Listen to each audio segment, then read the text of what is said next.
This audio reading is from the book Come Ye Children by Charles Spurgeon. Our selected reading is chapter 22, The Shunammite Woman's Son. Let me call your attention to a most instructive miracle wrought by the prophet Elisha, as recorded in the book of Kings. The hospitality of the Shunammite woman had been rewarded by the gift of a son, but alas, all earthly mercies are of uncertain tenure, and after certain days the child fell sick and died. The distressed but believing mother hastened at once to the man of God.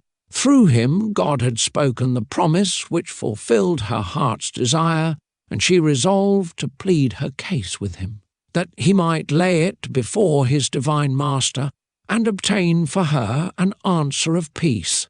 Elisha's action is recorded in the following verses. Then he said to Gehazi, "Get yourself ready, and take my staff in your hand, and be on your way. If you meet anyone, do not greet him, and if anyone greets you, do not answer him, but lay my staff on the face of the child." And the mother of the child said, "As the Lord lives, and as your soul lives, I will not leave you."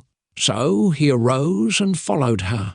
Now Gehazi went on ahead of them, and laid the staff on the face of the child, but there was neither voice nor hearing. Therefore he went back to meet him, and told him, saying, "The child has not awakened." When Elisha came into the house, there was the child lying dead on his bed. He went in, therefore, shut the door behind the two of them, and prayed to the Lord. And he went up and lay on the child, and put his mouth on his mouth, his eyes on his eyes, and his hands on his hands. And he stretched himself out on the child, and the flesh of the child became warm. He returned and walked back and forth in the house, and again went up and stretched himself out on him. Then the child sneezed 7 times, and the child opened his eyes.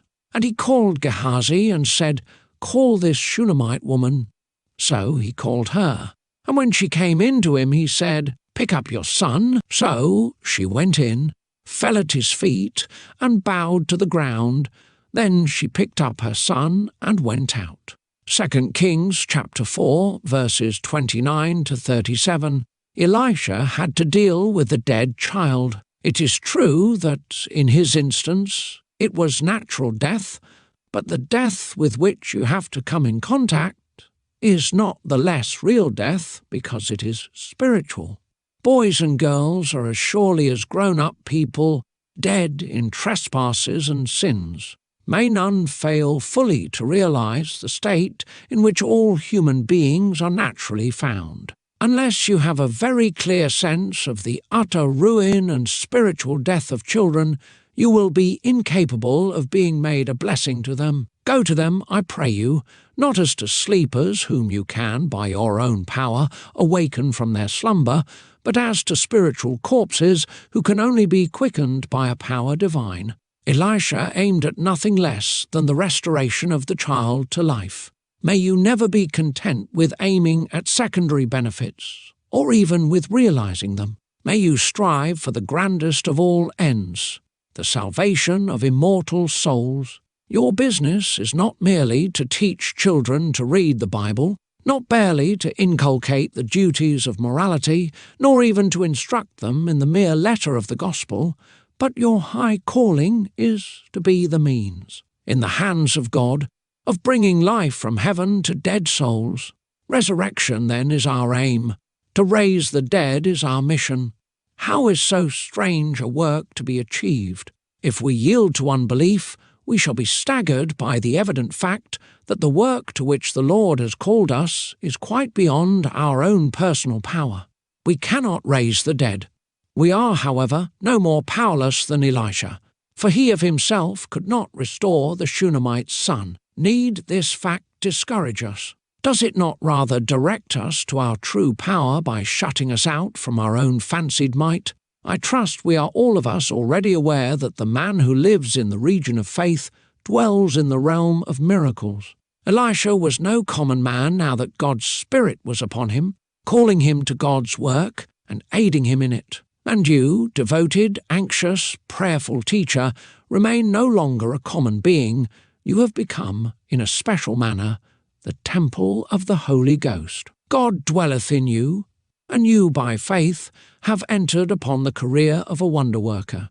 You are sent into the world not to do the things which are possible to man, but those impossibilities which God worketh by his Spirit, by the means of his believing people. You are to work miracles, to do marvels. You are not, therefore, to look upon the restoration of these dead children, which in God's name you are called to bring about, as being a thing unlikely or difficult when you remember who it is that works by your feeble instrumentality. It would have been well if Elisha had recollected that he was once the servant of Elijah, and had so studied his master's example as to have imitated it. If so, he would not have sent Gehazi with a staff, but have done at once what at last he was constrained to do. In 1 Kings 17, you will find the story of Elijah raising a dead child, and you will there see that Elijah, the master, had left a complete example to his servant, and it was not till Elisha followed it in all respects that the miraculous power was manifested. It had been wise, I say, if Elisha had, at the outset, imitated the example of the master whose mantle he wore. With far more force may I say to you that it will be well if, as teachers, we imitate the modes and methods of our glorified master and learn at his feet the art of winning souls.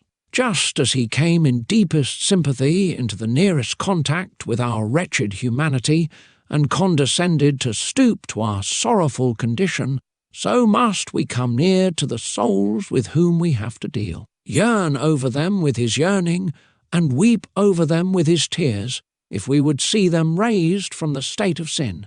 Only by imitating the spirit and manner of the Lord Jesus shall we become wise to win souls. I am afraid that very often the truth which we deliver is a thing which is extraneous and out of ourselves. Like a staff which we hold in our hand, but which is not a part of ourselves, we take doctrinal or practical truth, as Gehazi did the staff, and we lay it upon the face of the child. But we ourselves do not agonize for its soul. We try this doctrine and that truth, this anecdote and the other illustration, this way of teaching a lesson and that manner of delivering an address. But so long as ever the truth which we deliver is a matter apart from ourselves and unconnected with our innermost being, so long it will have no more effect upon a dead soul than Elisha's staff had upon the dead child.